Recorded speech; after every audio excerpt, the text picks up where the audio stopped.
오늘 우리에게 주시는 말씀 구약성경 사무엘상 12장 22절부터 25절까지 말씀입니다. 우리 네 구절 전체를 함께 읽어보겠습니다. 여호와께서는 너희를 자기 백성으로 삼으신 것을 기뻐하셨으므로 여호와께서는 그의 크신 이름을 위해서라도 자기 백성을 버리지 아니하실 것이요 나는 너희를 위하여 기도하기를 쉬는 죄를 여호와 앞에 결단코 범하지 아니하고 선하고 의로운 길을 너희에게 가르칠 것인즉 너희는 여호와께서 너희를 위하여 행하신 그 큰 일을 생각하여 오직 그를 경외하며 너희의 마음을 다하여 진실이 섬기라. 만일 너희가 여전히 악을 행하면 너희와 너희 왕이 다 멸망하리라. 아멘. 어떤 분들은 왜 하나님께서 이스라엘을 선택하셨는가 하고 의문을 제기하는 그런 분들이 있습니다. 자, 왜냐하면 저렇게 하나님을 배역하고 또 심판받고 그리고 그 고통 가운데 다시 부르짖으면 하나님께서 또한 사사나 또 구원자를 보내셔서 또 그들에게 구원을 경험하게 하시고 그러면 이제 거기에서 계속 하나님의 은혜 가운데 머물며 하나님만 섬기며 또 그렇게 그 구원의 은총 가운데 살면 좋겠는데 그 다음에 또 하나님을 배반하는 그런 반복적인 모습을 자꾸 보여줍니다. 그래서 그런 모습에 실망하기 때문에 어떻게 하나님께서 저렇게 이스라엘과 같이 패역한 민족을 택하셨는가라고 또 의문을 제기하기도 합니다. 자, 그런데 오늘 사무엘은 이스라엘 백성들에게 뭐라고 말하냐면 여호와 하나님은 이스라엘을 자기 백성으로 삼으신 것을 기뻐하신다라고 이렇게 알립니다. 그래서 오늘은 우리가 하나님께서 왜 당신의 그 택하신 그 백성들을 이스라엘 백성들을 사랑하시는가 그 이유를 몇 가지 살펴보고자 합니다. 자, 첫째, 하나님은 당신의 그 자유로운 의지 하나님의 그 자유로우신 의지를 가지고 백성을 선택하셨다는 것입니다. 하나님께서 우리가 하나님을 원해서가 아니라 우리가 하나님을 알지도 못하고 하나님을 택하지도 않았을 때에 하나님께서 그 하나님의 자유로운 의지를 가지고 그 백성을 선택하셨다는 사실을 우리는 알게 됩니다. 자, 그렇기 때문에 우리가 이스라엘을 판단하는 또 이스라엘을 패역하다 또 죄악이 관영하다 이렇게 이스라엘 백성들을 판단하는 그런 생각을 갖지 않도록 매우 주의를 해야 합니다. 자, 하나님께서 이스라엘 백성들을 어떻게 해요? 하나님의 자유로운 의지, 하나님의 전적인 의지로 선택하시기로 결정하신 것입니다. 그래서 이스라엘 백성들이 비록 자주 넘어지고 또 실패하고 실족하고 또 하나님 앞에 범죄를 많이 행하기는 하지만 그러나 그 모든 일들이 하나님의 그 택하심을 패할 수는 없다는 거죠. 이스라엘 백성들이 아무리 하나님 앞에 범죄한다 할지라도 그들의 그러한 모습이 하나님의 선택받은 백성이라는 사실을 패할 수 없다는 것입니다. 자, 우리 한번 이렇게 생각해 보겠습니다. 다른 민족이, 우리 민족을 포함해서 다른 민족이 이 이스라엘 민족의 자리에 있었다면 어땠을까? 자, 우리가 이스라엘 백성들을 향해서 그렇게 어떻게 이스라엘 백성들은 하나님의 그 택함받은 그런 귀한 은혜를 경험하면서 어떻게 저렇게 패역한 모습을 가질까라고 우리가 이스라엘 백성들, 이스라엘 민족을 판단하기 전에 우리 민족을 혹은 다른 민족들을 그 자리에 올려놓고 한번 생각해 봐야 됩니다.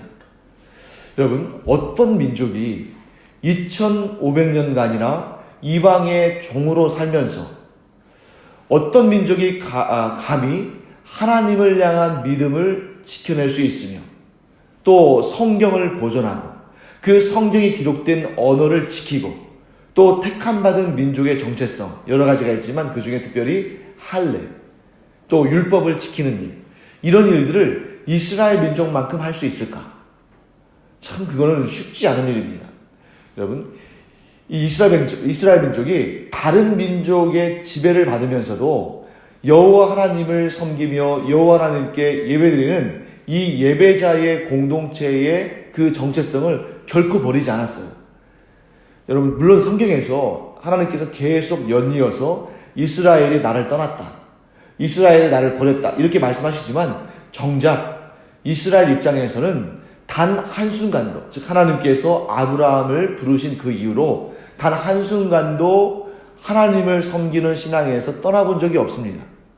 자, 그런데 왜 하나님께서 이스라엘이 하나님을 버렸다라고 말씀하시냐면 그것은 이스라엘 백성들이 하나님과 우상을 겸하여 섬겼기 때문에 그런 거지. 오늘 본문의 말씀을 보셔도 그런 내용이 나오죠. 그래서 여러분들이 24절 말씀 보시면 오직 그를 경외하며 너희의 마음을 다하여 진실히 섬기라 이렇게 말씀하시잖아요. 그것은 뭐냐면 이스라엘 백성들이 다른 신과 여호와 하나님을 겸하여 섬긴 것이 문제가 된 것이지, 이스라엘 백성들이 한순간도 여호와 하나님을 섬기지 않은 법이 없어요. 심지어 어느 정도냐면 여호와 하나님께 제사를 드리는 것은 어디로 한정되어 있습니까? 예루살렘 성전으로 한정되어 있죠. 그렇기 때문에 예루살렘 성전에서 여호와 하나님께 제사를 드릴 수 없는 상황 가운데 있을 때, 예를 들면 느부갓네살 왕이 성전을 무너뜨렸을 때, 그리고 나중에 이제 주후 70년에, 이제 주후 70년이면 예수님께서 승천하시고 또 사도 바울과 베드로와 같은 사도들도 다 순교하고 그런 때잖아요. 그때 로마의 티투스라는 장군이 이 예루살렘 성전을 돌 위에 돌 하나 남지 않게 다 무너뜨렸을 때, 그때는 이제 더 이상 예루살렘 성전이 없기 때문에 제사를 드릴 수 없죠. 그런데 그런 때조차도 무엇을 만들어서? 회당을 만들어서 거기에서 제사를 드리지는 못하지만 하나님께 계속 우리와 같이 예배드리는 이러한 삶을 살았다는 것을 우리는 잘 알 수 있습니다. 그러니까 그들이 심지어 나치, 독일에서 나치에 의해서 고통당하고 핍박당할 때에도 여호와 하나님을 섬기는 그런 믿음을 버리지 않았어요. 그렇기 때문에 우리는 뭘 알 수 있냐면, 야, 이스라엘 민족이 참 대단한 민족이구나. 그러면서 반대로 우리가 또 어떤 고백을 할 수 있습니까? 하나님께서 이스라엘 백성들을 택하신 데에는 그 이유가 있으시구나 하는 것을 우리가 알 수 있습니다. 그런데 이 문제는 오직 이스라엘 백성들에게만 해당하는 것이 아니라 오늘 우리에게도 적용될 수 있습니다. 여러분, 우리가 하나님을 믿지만 우리가 번번이 죄에 쓰러지고 사탄의 시험에 넘어지고 이렇게 반복적으로 하나님 앞에 패역하고 연약하고 부족한 모습을 드러내지만 우리에게는 소망이 있는 것입니다. 왜냐하면 우리가 하나님을 선택했다면 우리에게는 소망이 없겠죠. 왜? 우리의 이렇게 연약하고 나약하고 죄악에 자주 쓰러지고 넘어지는 그런 우리가 어떻게 하나님을 믿는 그 믿음을 지켜낼 수 있겠습니까? 하지만 우리에게 소망이 있는 것은 우리가 하나님을 선택한 것이 아니라 하나님께서 우리를 선택하셨기 때문이다. 자, 이스라엘 백성들에게 소망이 있는 이유는 이스라엘 백성들이 하나님을 선택한 것이 아니라 하나님께서 이스라엘 백성들을 선택하셨기 때문에 이스라엘에게 소망이 있는 것입니다. 또 우리에게 소망이 있는 것은 우리가 하나님을 선택한 것이 아니라 하나님께서 우리를 선택하셨기 때문이라는 것이죠. 그래서 우리가 하나님을 기뻐하는 그 기쁨보다 하나님께서 우리를 기뻐하시는 그 기쁨이 더 크다 하는 사실을 우리가 분명히 알아야 됩니다. 왜냐하면 우리가 이렇게 성령으로 충만하고 은혜 충만할 때는 하나님께 나와서 하나님께 경배하고 하나님을 섬기는 일이 기쁘죠. 하지만 우리가 죄악 가운데 있을 때, 우리가 영적으로 실패한 가운데 있을 때 하나님을 섬기는 일이 기쁨이 되지 않을 수 있어요. 우리가 잘 알지 않습니까? 아담과 하와가 하나님 앞에 범죄하지 않았을 때에는 에덴 동산에서 하나님과 함께 동산을 거닐며 하나님과 함께 산책하고 하나님과 교제하는 것이 큰 기쁨이었지만 하나님 앞에 범죄했을 때에는 하나님과 함께하는 것이 기쁨이 아니라 두려움이고 고통이었기 때문에 아담과 하와가 하나님께로부터 숨었습니다. 우리도 마찬가지입니다. 우리가 하나님의 영으로 충만하고 하나님과의 관계가 가깝고 하나님을 진실로 사랑함으로 섬길 때, 하나님만 섬기고 하나님 앞에 죄짓지 않을 때에는 우리의 심령이 하나님을 만나는 것이 기쁘고 즐겁지만, 그러나 우리가 죄 가운데 거하고 하나님의 명령에 순종하지 아니하고 내 의가 막 살아날 때에는 하나님을 섬기는 일이 기쁘지가 않겠죠. 그럼에도 불구하고 우리에게 소망이 있는 것은 우리가 하나님을 택한 것이 아니라 하나님께서 우리를 택하셨고, 그렇기 때문에 하나님께서는 우리를 향하신 기쁨을 이기지 못하시고, 설령 우리가 죄 가운데 있을 때, 우리가 실족했을 때라도 우리는 하나님을 피할지 모르지만 하나님은 끝까지 우리를 붙드시고 우리를 하나님의 자녀 삼으심을 기뻐하신다.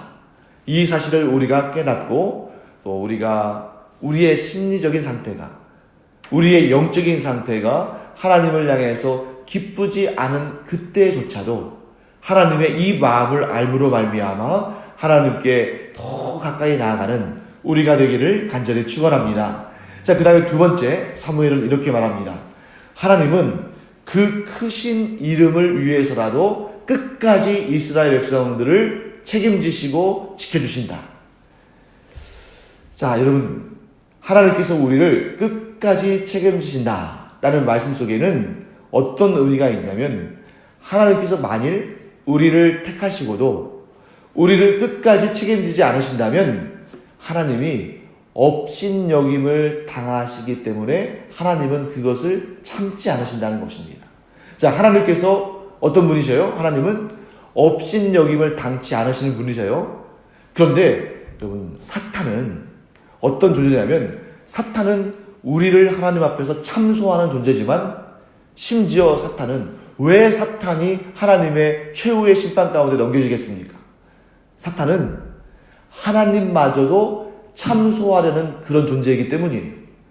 자, 사탄이 하나님을 어떤 식으로 참소하냐면 이런 식입니다. 모세와 하나님 사이의 대화에서 이 사탄의 모습이 잘 드러나는데요.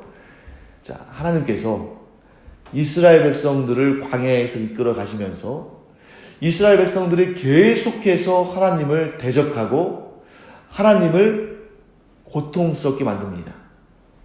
어떤 행위를 하면서요? 우상을 섬김으로. 그래서 하나님께서 그 이스라엘 백성들이 계속 하나님의 구원을 경험하면서도 계속 우상을 섬기는 그런 마음을, 그런 모습을 가지니까 어떻게 하셨냐면 이스라엘 백성들을 다 죽음으로 심판하시고 모세를 통해서 다시 하나님의 택하신 민족을 시작하실까라고 생각하신 적도 있어요.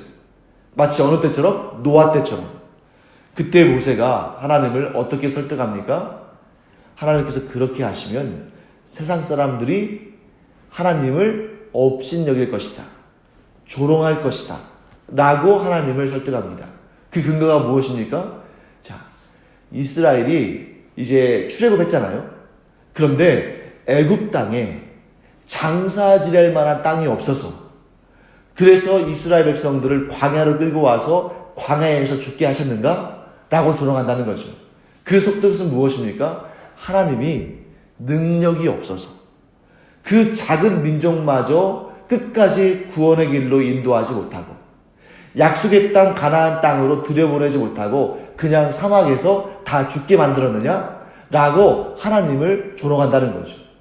자기들의 신들은 그렇게 강하고 지혜롭고 온유하고 사랑이 넘쳐서 자신들을 이렇게 보호하고 지키고 나라를 만들어줬는데, 이 땅을 줬는데 여호와 하나님은 그렇게 거대하게 시작해놓고 그것을 이끌어갈 힘이 없어서 결국 사망해서 다 망쳐버렸는가? 하고 조롱한다는 거죠. 하나님은 그런 업신여김을 당하기를 원치 않으시기 때문에 그 하나님의 거룩하신 이름, 그 하나님의 권능, 하나님의 그 능력, 하나님의 그 크신 이름을 위해서라도 끝까지 택하신 민족을 버리지 않으신다는 거예요. 그러니까 인간적인 그런 차원에서 생각하면 하나님의 자존심 문제지만 하나님의 입장에서 생각하시면 하나님의 택하심에는 후회함이 없다 하는 것입니다. 이 말씀 역시 우리의 삶에 적용할 수 있습니다. 어떻게 적용할 수 있을까요? 여러분과 제가 하나님의 택하심을 받았다면 하나님은 그 능력과 영광과 그 이름의 그 이름이 모든 신들 가운데 가장 크지 않으십니까? 그래서 그의 크신 이름을 위해서라도 우리를 결코 포기하지 않으신다 하시는 것입니다. 그런데 이 말씀을 여러분들이 오해하시면 안 돼요. 하나님께서 다른 신들과 자신을 비교하시면서 내가 너희들보다 더 크다 라는 그런 위세를 하기 위해서, 그런 자랑을 하기 위해서 우리가 싫지만 어쩔 수 없이 끝까지 우리를 인도하시고 우리를 구원의 길로 이끌어 가신다, 이런 개념이 아니에요. 왜냐하면 하나님을 비교할 만한 대상이 없습니다. 만일 하나님과 어떤 다른 존재를 비교할 수 있다면 이런 질투심에, 경쟁심에, 우리가 싫지만, 후회되지만 그럼에도 불구하고 다른 신들이나 다른 민족들 앞에 위신이 깎이고 자존심이 상하니까 어쩔 수 없이 우리를 끌고 가시는 것이 아니라는 겁니다. 사무엘은 이렇게, 사무엘이 말한 그 말의 속뜻은 뭐냐면, 하나님은 우리가 패역하고 우리가 죄악 가운데 있고 우리가 하나님 마음에 전혀 들지 않는 그런 모습을 보신다 할지라도 우리를 사랑으로 덮으시는, 우리를 끝까지 은혜와 긍휼을 베푸시고 우리를 끝까지 구원의 길로 인도하시는 그런 놀라운 분이시다, 그런 위대한 분이시다 하는 것을 표현하는 방식인 것이죠. 그래서 여러분, 우리는 이런 말씀을 우리 마음속에 새기기를 바랍니다. 우리는 우리의 신앙생활을 끝까지 책임질 수 있는 사람들이 아닙니다. 여러분과 제가 우리의 의지로, 우리의 그 신실함을 가지고 우리의 신앙생활을 끝까지 유지할 수 있느냐? 절대 우리는 그런 존재가 되지 못합니다. 우리는 단 하루도, 아니 단 한순간도 우리 자신을 책임질 수 있는 그러한 존재들이 아닙니다. 하지만 하나님은 우리를 끝까지 책임지시고 우리를 끝까지 승리하게 하신다 라는 사실을 우리는 반드시 기억해야 됩니다. 자, 우리를 끝까지 책임지시고 우리를 끝까지 구원하신다, 이러한 하나님의 뜻에 대한 그 강력한 의지의 표현, 그 결정적인 하나님의 의지의 표현이 바로 예수 그리스도를 우리에게 보내셔서 십자가에 죽게 하신 거예요. 내가 너희를 끝까지 사랑하고 내가 너희를 끝까지, 즉 내가 택한 너희를 끝까지 구원하리라 라는 하나님의 의지에 대한 이보다 더 분명하고 선명하고 그 무엇으로도 바꿀 수 없는 그 증표가 예수 그리스도의 십자가라는 것이죠. 왜냐하면 다른 것들은 되돌릴 수 있습니다. 하지만 예수 그리스도께서 십자가에서 그 생명을 내어주신 것은 그 무엇으로도 되돌릴 수 없어요. 즉 하나님은 그 무엇으로도 되돌릴 수 없는 가장 확실한 증거를 우리에게 보여주시면서 무엇을 확증하셨습니까? 우리를 택하셨고 우리의 구원은 하나님께서 반드시 이루신다, 나는 그 하나님의 의지를 100% 증명하신 것입니다.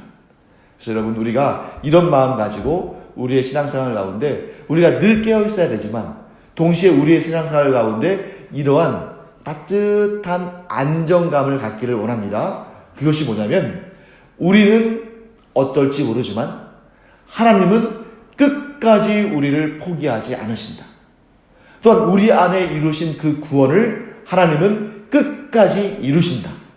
그래서 우리가 반드시 하나님의 그 이루시는, 완성하시는 구원을 볼 것이다.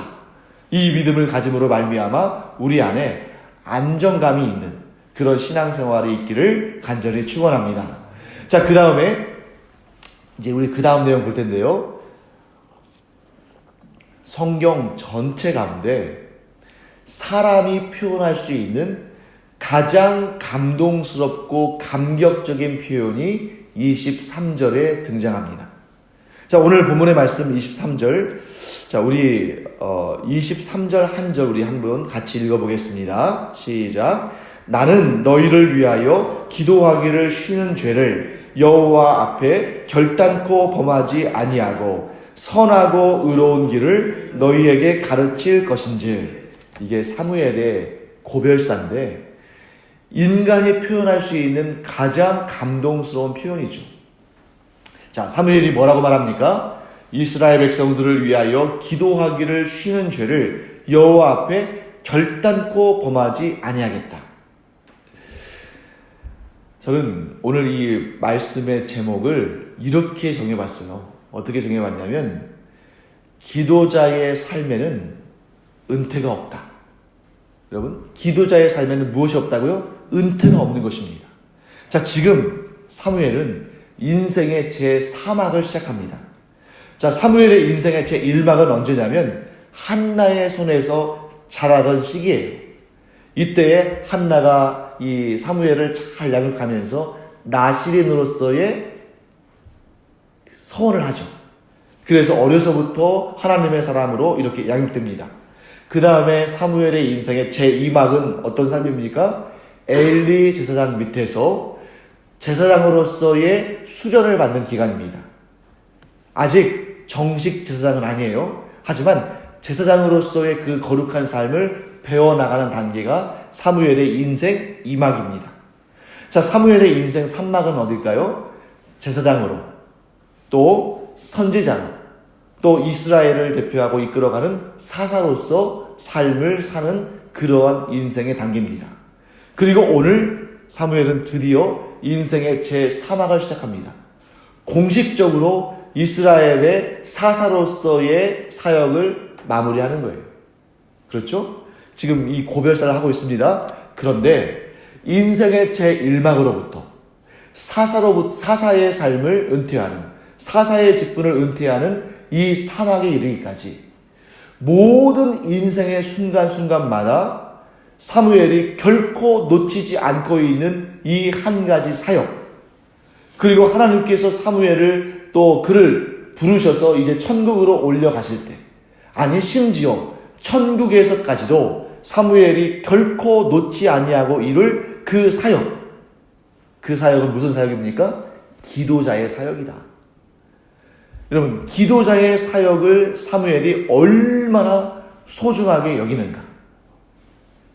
여러분, 현역에서 은퇴하다 보면, 저는 은퇴하지 않아서 잘 모르겠습니다만, 심지어 우리가 그냥 가볍게 보면 초등학교, 중학교, 또 고등학교, 대학교 이렇게 졸업할 때에도 뭔가 이렇게 좀 아쉬움도 남고 뭔가 허전하기도 하고 할 거예요.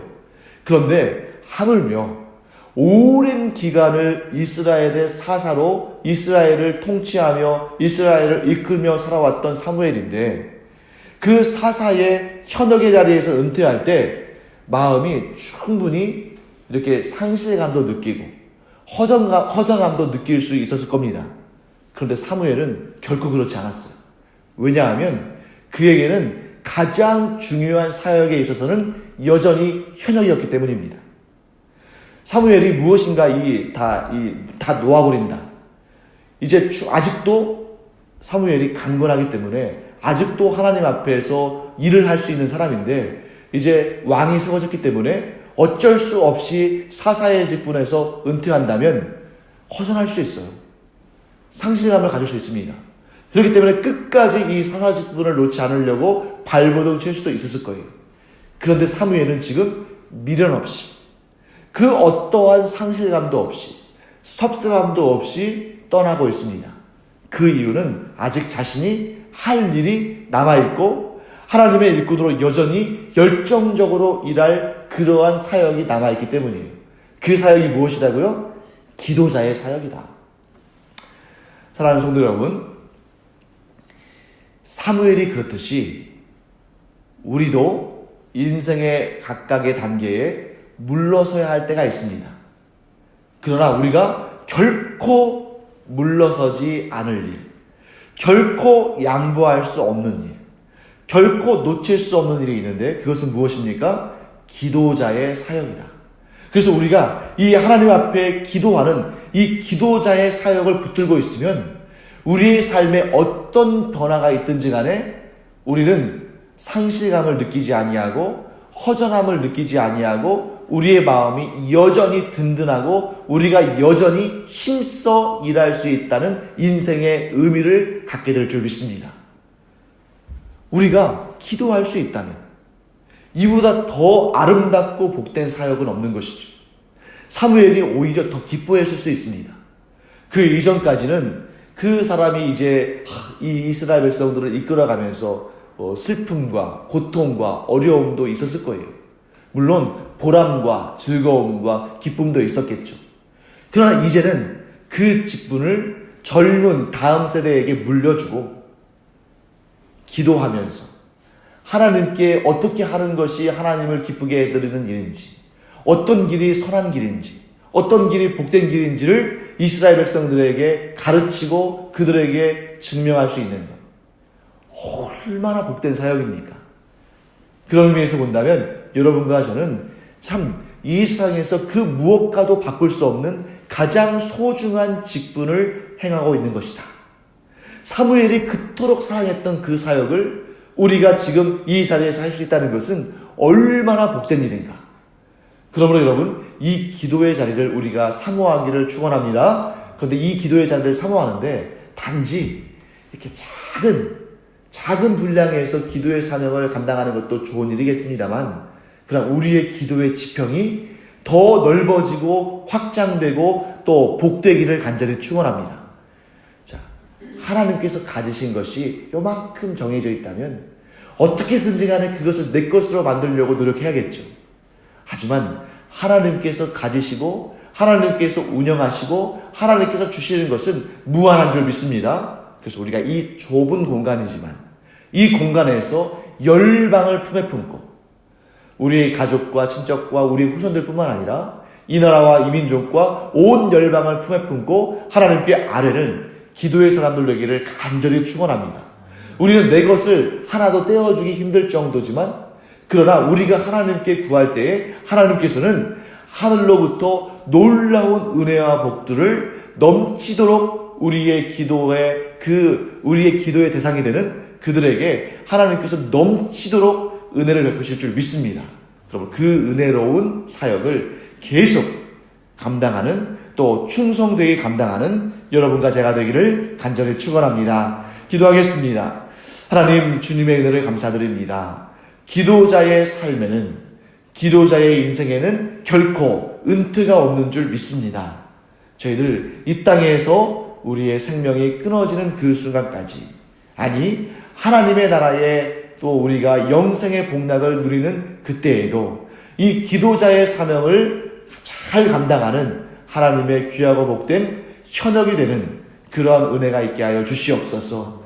이 공간에서 저희들 기도할 때에 저희들의 가족과 친척과 각각의 그 가문과 나아가서 나라와 민족과 온 열방과 온 우주를 품고 기도하는 하나님의 복되고 은혜로운 기도자가 되게 하여 주시옵시고, 저희들이 기도할 때에 하나님께서 하늘문을 여시고 놀라운 은혜와 복락들을 넘치게 부어 주시옵소서. 그러므로 말미암아 저희들이 기도하는 이 하루하루가, 이 순간순간이 너무나 행복하고 기쁘고 즐겁고 보람이 있게 하여 주셔서 사무엘이 느꼈던 그 행복을, 사무엘이 느꼈던 그 보람을 저희들도 느끼고 누리게 하여 주시옵소서.